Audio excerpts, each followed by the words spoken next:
আসসালামু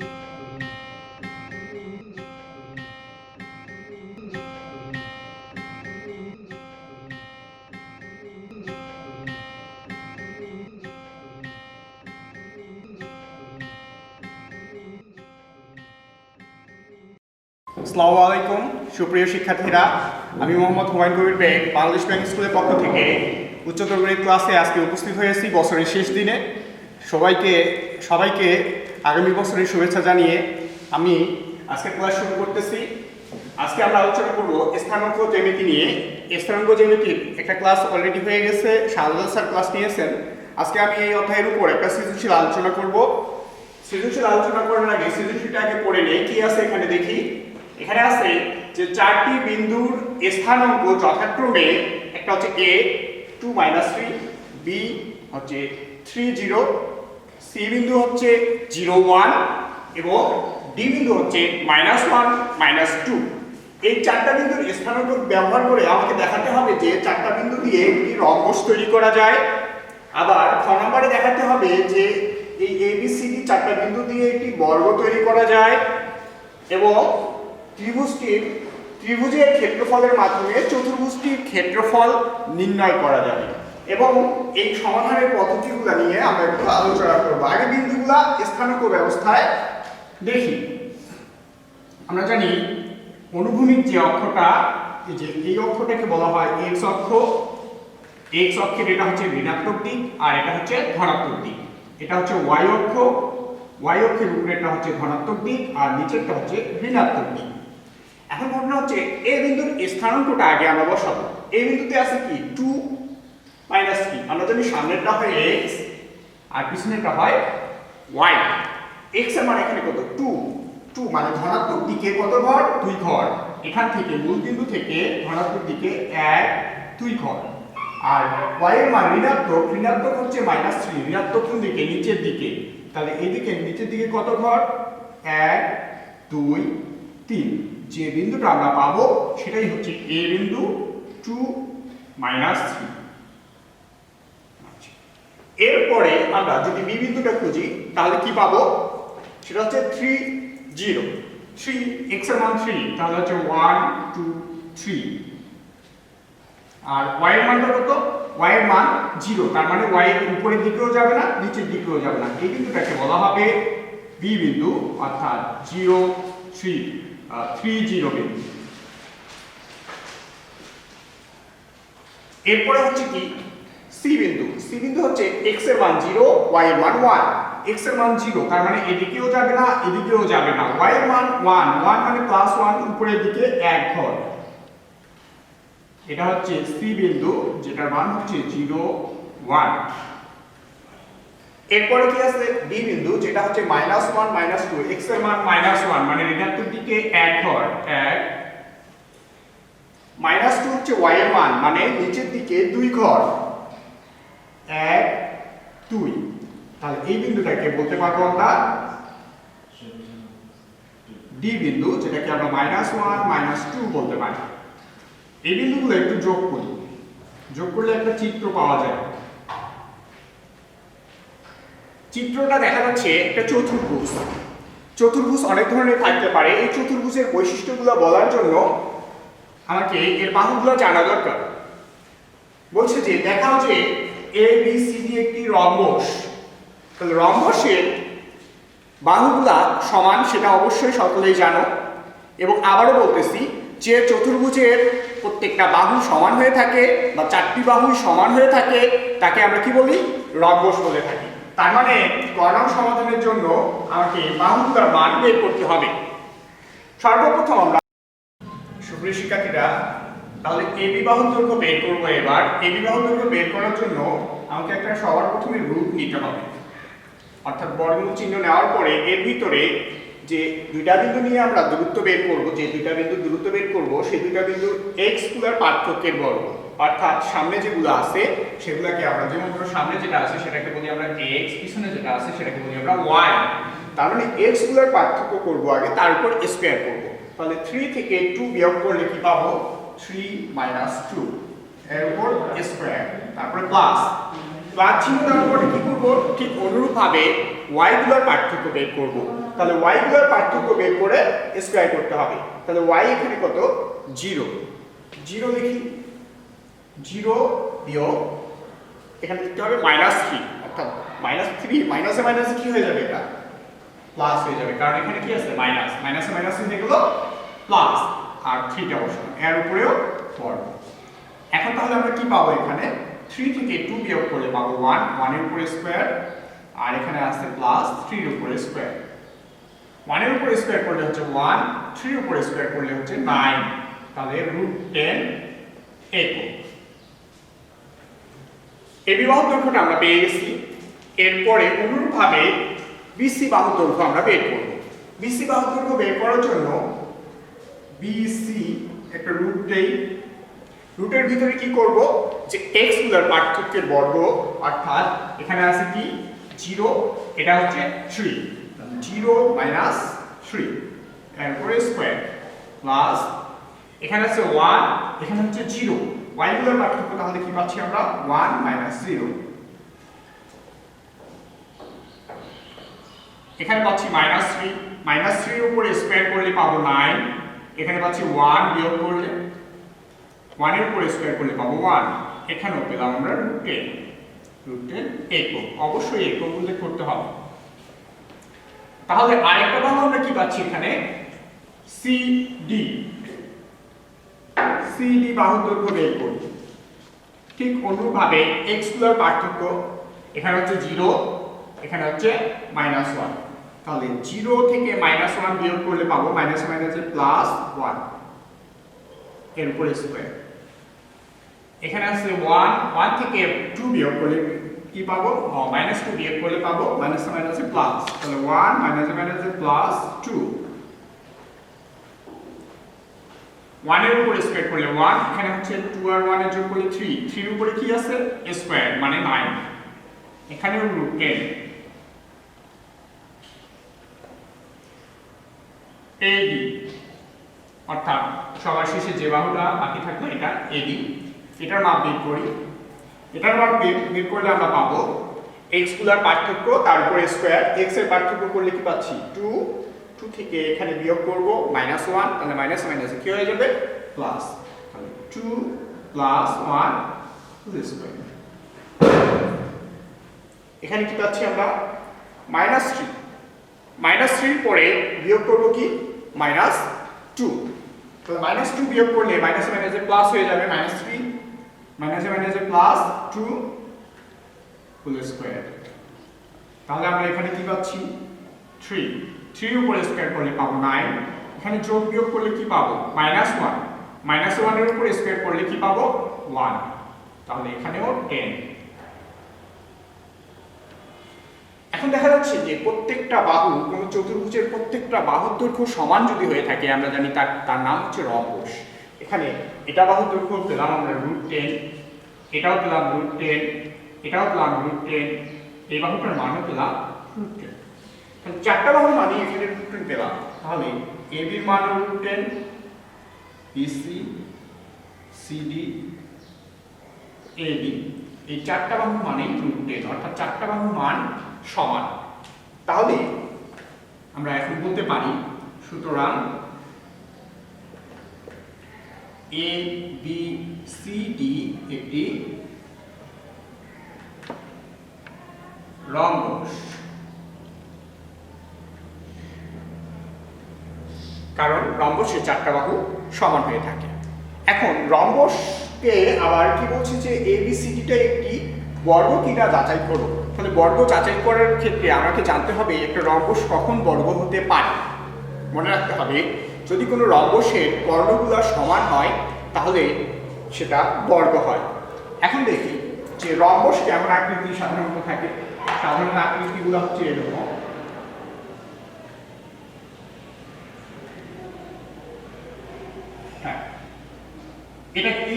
এটা হচ্ছে রম্বস। রম্বসের প্রত্যেকটা বাহু যদি সমান হয় তাহলে আমরা বর্গের প্রত্যেকটা বাহু সমান হলে রম্বস বলতে পারি। কিন্তু ঘটনা হচ্ছে রম্বসের এটাকে বলা হচ্ছে একটা কর্ণ, এটাকে বলা হচ্ছে আরেকটা কর্ণ। কর্ণ দুটো কি এখানে সমান আছে? সমান নাও হতে পারে। কিন্তু বর্গের ক্ষেত্রে খেয়াল রাখতে হবে যে চারটা বাহু সমান হয় এবং এই কর্ণগুলোও চারটা বাহু সমান হয় এবং সাথে সাথে এই কর্ণগুলোর মাপও সমান হয়ে থাকে বর্গের ক্ষেত্রে। এটা হচ্ছে বর্গ আর এটা হচ্ছে রম্বসের চিত্র। সুতরাং আমাকে এখন দেখতে হবে যে কর্ণগুলা সমান কি না। তাহলে খ নম্বর সমাধানের জন্য আমরা কি করব? খ নম্বর এর সমাধান করব। এবার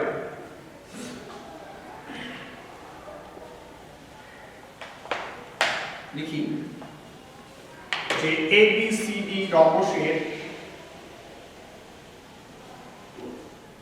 রম্বসের কর্ণ একটা লিখি। কর্ণ দেখো একটা বিপরীত দুই কোণের সংযোগ রেখাংশকেই কর্ণ বলা হয়। যেমন এ থেকে সি পর্যন্ত এই বাহুটা একটা কি কর্ণ। তাহলে এই কর্ণের মাপটা আগে বের করি, পরিমাপটা কত।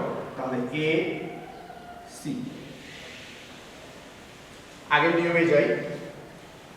x গুলোর পার্থক্য এখানে হচ্ছে 0, এখানে হচ্ছে 2, তাহলে 2 আর 0 পার্থক্য কত হচ্ছে 2 - 0 হোল স্কয়ার। এখানে কি আছে -3 -1 অর্থাৎ y গুলোর পার্থক্য। এবার -3 বিয়োগ করলে 1 বিয়োগ করতে হবে, -3 -1। এটার মান কত আসছে 2 বিয়োগ করলে 2 এর উপরে স্কয়ার -3 -1 তাহলে হচ্ছে -4।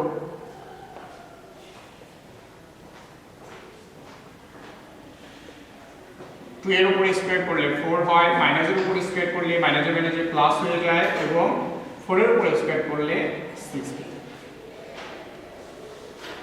20, যেটাকে আমরা বলতে পারি 2√5।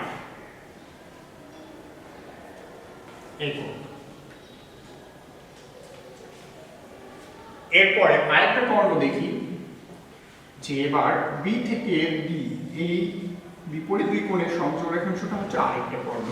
তাহলে বিডির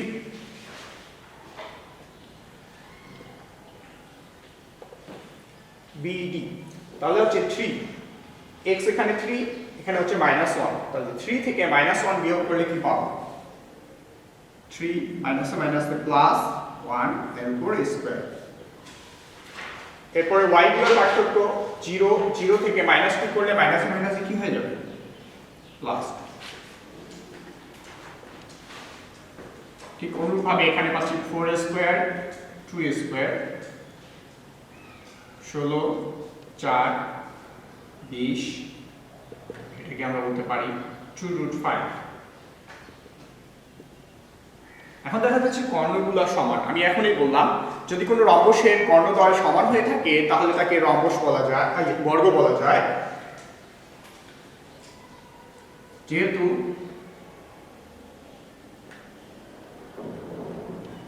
এ বি সি ডি রম্বসের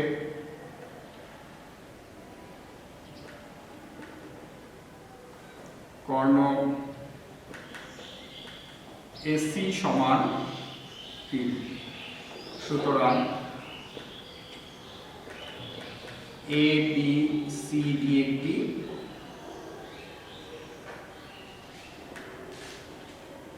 একটি বর্গ। এ বি সি ডি একটি বর্গ। তাহলে খ নম্বর প্রশ্নের সমাধান আমরা পেয়ে গেছি। এরপরে বলছি ত্রিভুজের মাধ্যমে, ত্রিভুজ ক্ষেত্রের মাধ্যমে চতুর্ভুজটির ক্ষেত্রফল নির্ণয় করো। তাহলে ত্রিভুজ ক্ষেত্রের মাধ্যমে চতুর্ভুজের ক্ষেত্রফল বের করার জন্য আগে একটা ত্রিভুজের ক্ষেত্রফল জানা দরকার। একটু লক্ষ্য করলে আমরা দেখতে পাবো যে যেকোনো একটা কর্ণ আমাদের দুইটা ত্রিভুজ উৎপন্ন করে। চতুর্ভুজের যেকোনো একটা কর্ণ দুইটা ত্রিভুজ উৎপন্ন করে। যদি মনে করি যে এই কর্ণটা নাই, আপাতত শুধু এসি কর্ণটা আছে, তাহলে এই এবিসি একটা ত্রিভুজ কিনা একটু ভালো করে খেয়াল করি যে এবিসি একটা ত্রিভুজ। এই ত্রিভুজটার ক্ষেত্রফল বের করব আমরা। গ নাম্বার ত্রিভুজ এ বি সি এর ক্ষেত্রফল। আমরা জানি ক্ষেত্রফল নির্ণয়ের সূত্রে সব সূত্রগুলোতেই একটা করে হাফ নিতে হবে। এবং এর বিন্দুগুলা এক এক করে বসাতে থাকবে। প্রথমে এই বিন্দু থেকে আমরা শুরু করি, যে এই বিন্দুর স্থানাঙ্কটা কি আছে 2 - 3। এরপরে এ থেকে কোথায় গেছে বি বিন্দুর স্থানাঙ্ক কোথায় কত আছে 3 0। বি এর পরে কোথায় সি, তাহলে হচ্ছে সি বিন্দুর স্থানাঙ্ক পাচ্ছি আমরা 0 1 এবং সি থেকে আবার এ বিন্দুতে আসতে হবে, তাহলে এ বিন্দুর স্থানাঙ্ক কত 2 - 3। তো বর্গ একক, ক্ষেত্রফলের একক হচ্ছে বর্গ একক। একটা জিনিস খেয়াল করি যে এ বিন্দু থেকে বি বিন্দুতে গেছে, বি বিন্দু থেকে যে এ বিন্দুর স্থানাঙ্ক, তারপরে বি বিন্দুর স্থানাঙ্ক, বি থেকে সি বিন্দুতে গেছে সি বিন্দুর স্থানাঙ্ক, আবার সি থেকে এ তে আসতে হবে, তবেই চিত্রটা সম্পূর্ণ হয়ে একটা ত্রিভুজ উৎপন্ন করবে। কাজে খেয়াল রাখতে হবে আমরা স্থানাঙ্ক ব্যবস্থায় যখন আমরা ক্ষেত্রফল নির্ণয় করব, যে জায়গা থেকে আমরা লেখা শুরু করব স্থানাঙ্কগুলো ঘুরে ঘুরে ওই জায়গায় আসতে হবে। যেমন ধরো এ বিন্দুর স্থানাঙ্ক, বি বিন্দুর স্থানাঙ্ক, সি বিন্দুর স্থানাঙ্ক, আবার এ বিন্দুর স্থানাঙ্ক। কারণ আমরা যদি এ বিন্দুর স্থানাঙ্কটা যদি আবার এখানে নিয়ে না আসি, তাহলে এখানে দেখো এ বি সি শুধু তিনটা লিখলে এখানে কোনো ত্রিভুজ উৎপন্ন হবে না, এটার কোনো ক্ষেত্রফল বের করাও সম্ভব হবে না। কাজেই ক্ষেত্রফল তখনই বের করা সম্ভব হবে যখন আবার এ থেকে বি তে যাব, বি থেকে সি তে যাব, সি থেকে আবার এ তে যাব, তখন একটা পূর্ণাঙ্গ চিত্র পাবো আমরা। এই চিত্রটার ক্ষেত্রফল বের করা যায় স্থানাঙ্ক জ্যামিতির মাধ্যমে। এর পরের স্টেপে আমরা ক্ষেত্রফলটা কিভাবে বের করব দেখি। খুব সহজ পদ্ধতি, এই দিকের গুণগুলো আগে করব। এই যে এখান থেকে এটা এই গুণগুলো করে ফার্স্ট ব্র্যাকেটের মধ্যে রাখবো। যেমন 0 আর 2 গুণ করলে কি হয়, 2 আর 0 গুণ করলে পাবো আমরা 0। 3 আর 1 এ গুণ করলে কি পাবো আমরা 3। 0 আর -3 গুণ করলে কি পাবো 0। এই পাশে গুণগুলো করার পরে প্রথম বন্ধনীর মধ্যে রাখবো। এরপরে একটা মাইনাস চিহ্ন দিব সূত্রের জন্য। এরপরে আবার উল্টা দিক থেকে গুণ করবো, অর্থাৎ নিচ থেকে উপরের দিকে আবার এই কণাকুনি গুণগুলো করি। তাহলে -3 আর -3 আর 3 গুণ করলে কি পাবো -9। 0 আর 0 গুণ করলে কি পাবো 0। 1 আর 2 গুণ করলে কি পাবো 2।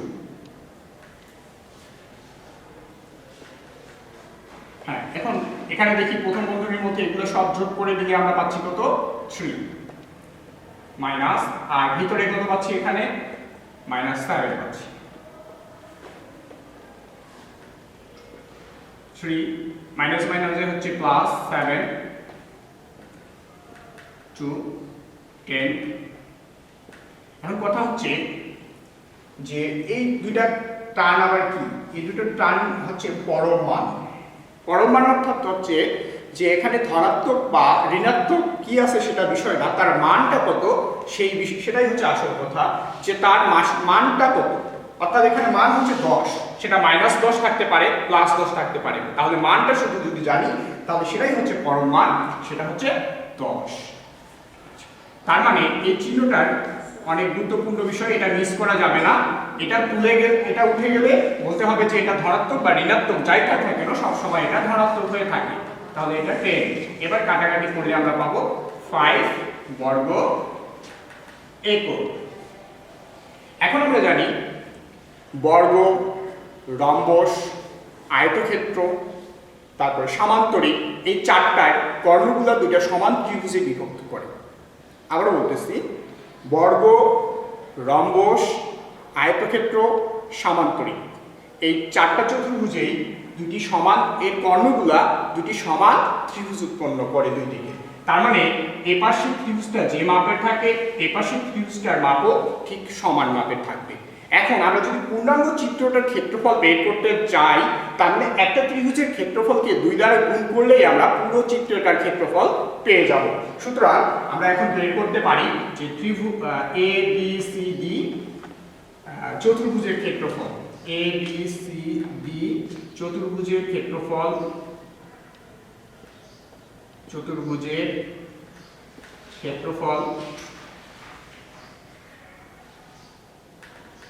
2 ইন্টু ত্রিভুজ এ বি সি ডি এর ক্ষেত্রফল 2 এর ক্ষেত্রফলটা বের করলে আমরা 5 বর্গ বের করব। তাহলে টোটাল আমাদের আসলো 10 বর্গ একক। সুপ্রিয় শিক্ষার্থীরা, এভাবে আমরা যে কোনো ত্রিভুজ, চতুর্ভুজ বা পঞ্চভুজ যাই থাক না কেন এই নিয়ম ফলো করে আমরা ক্ষেত্রফল বের করতে পারি।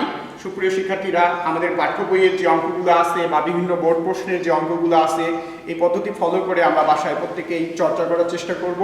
এবং কোনো সমস্যা হলে আমাদের ফেসবুকের কমেন্ট বক্সে বলতে পারো যে আর কোন কোন অধ্যায়ের বা কোন ধরনের সমস্যাগুলো আমাদের থাকতেছে। এই সমস্যাগুলো আমরা অবশ্যই সলভ করার চেষ্টা করব। এবং প্রত্যেক শিক্ষার্থীকে এই হোমওয়ার্কটি দুই দিনে করে আমাদের ফেসবুকের কমেন্ট বক্সে জমা দেওয়ার জন্য বলা যাচ্ছে।